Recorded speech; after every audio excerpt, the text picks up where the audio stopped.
തിരുവനന്തപുരം പേരൂർക്കടയിലെ വ്യാജ മോഷണ കേസിൽ പോലീസ് കസ്റ്റഡിയിലെടുത്ത് ചോദ്യം ചെയ്ത ബിന്ദുവിന്റെ പരാതിയിൽ കേസെടുത്തു. വ്യാജ പരാതി നൽകിയ വീട്ടുടമ ഓമന ഡാനിയേൽ, മകൾ നിഷ എന്നിവർക്കെതിരെയാണ് കേസെടുത്തത്.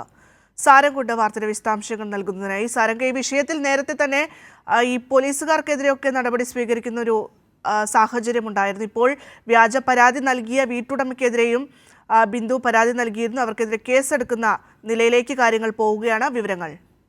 തീർച്ചയായും ഭദ്ര, ഈ തിരുവനന്തപുരത്ത് ദളിത് യുവതിക്കെതിരെ വ്യാജമോഷണം ചുമത്തിയ കേസിൽ നിലവിൽ ഈ കേസെടുത്തിരിക്കുകയാണ്. അതായത് ഈ പോലീസ് കേസുമായി ബന്ധപ്പെട്ട അത്തരത്തിൽ ഈ ബിന്ദുവിനെ ചോദ്യം ചെയ്ത അല്ലെങ്കിൽ ബിന്ദുവിനെ കസ്റ്റഡിയിലെടുത്ത പോലീസ് ഉദ്യോഗസ്ഥർക്കെതിരെയും അതുപോലെ തന്നെ ഈ വ്യാജ ആരോപണം ചുമത്തിയ ഈ വീട്ടുടമയ്ക്കെതിരെയുമാണ് കേസെടുത്തിരിക്കുന്നത്. വീട്ടുടമയായ ഡാനിയേൽ, ഓമന ഡാനിയലിനെതിരെയും അതുപോലെ തന്നെ മകൾ നിഷ എന്നിവർക്കെതിരെയുമാണ് കേസെടുത്തിരിക്കുന്നത്. അതുപോലെ തന്നെ ബിന്ദുവിനെ കസ്റ്റഡിയിലെടുത്ത SI പ്രസാദ്, അതുപോലെ തന്നെ ASI പ്രസന്നൻ എന്നിവർക്കെതിരെയും കേസെടുത്തിട്ടുണ്ട്.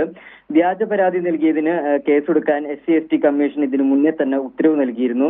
ഈ ഉത്തരവിന്റെ അടിസ്ഥാനത്തിലാണ് ഇത്തരത്തിൽ ബിന്ദുവിനെ ചോദ്യം ചെയ്ത ഈ പോലീസ് ഉദ്യോഗസ്ഥർക്കും അതുപോലെ തന്നെ വ്യാജ പരാതി നൽകിയ ഈ വീട്ടുടമയ്ക്കെതിരെയും കേസെടുത്തിരിക്കുന്നത്. പ്രധാനമായും ഈ വിഷയത്തിൽ ഇത്തരത്തിൽ 20 മണിക്കൂറിലധികം ഈ കേസുമായി ബന്ധപ്പെട്ട് ബിന്ദുവിനെ പോലീസ് കസ്റ്റഡിയിലെടുത്തതിനു ശേഷം ഏതാണ്ട് 20 മണിക്കൂറോളം ഈ ബിന്ദുവിനെ ചോദ്യം ചെയ്തിരുന്നു. ദളിത് യുവതിയെ സ്റ്റേഷനിലേക്ക് കസ്റ്റഡിയിൽ എടുത്തുകൊണ്ടുവരികയും അതുപോലെ തന്നെ മാനസികമായും ശാരീരികമായും ബുദ്ധിമുട്ടുകൾ ഉണ്ടാക്കുന്ന തരത്തിലായിരുന്നു പോലീസിന്റെ നടപടിയെന്നും ഈ വിഷയത്തിൽ കണ്ടെത്തലുണ്ടായിരുന്നു. തുടർന്നാണ് ഇത്തരത്തിൽ SC/ST കമ്മീഷൻ ഉൾപ്പെടെ ഈ വിഷയത്തിൽ ഇടപെടുന്നത്. തുടർന്നാണ് കമ്മീഷൻ ഇത്തരത്തിൽ ബന്ധുവിന്റെ ആരോപണത്തിൽ അതിൽ കഴമ്പില്ല അല്ലെങ്കിൽ ഇത്തരത്തിൽ ഈ വിഷയവുമായി ബന്ധപ്പെട്ട് കണ്ടെത്തുന്നത്. അതുപോലെ തന്നെ ഈ സംഭവത്തിന് ശേഷം ഈ മാല ഈ വീട്ടുടമയുടെ കയ്യിൽ നിന്ന് തന്നെ അല്ലെങ്കിൽ വീട്ടിൽ നിന്ന് തന്നെ കണ്ടെത്തുന്ന ഒരു സാഹചര്യവും ഉണ്ടായിരുന്നു.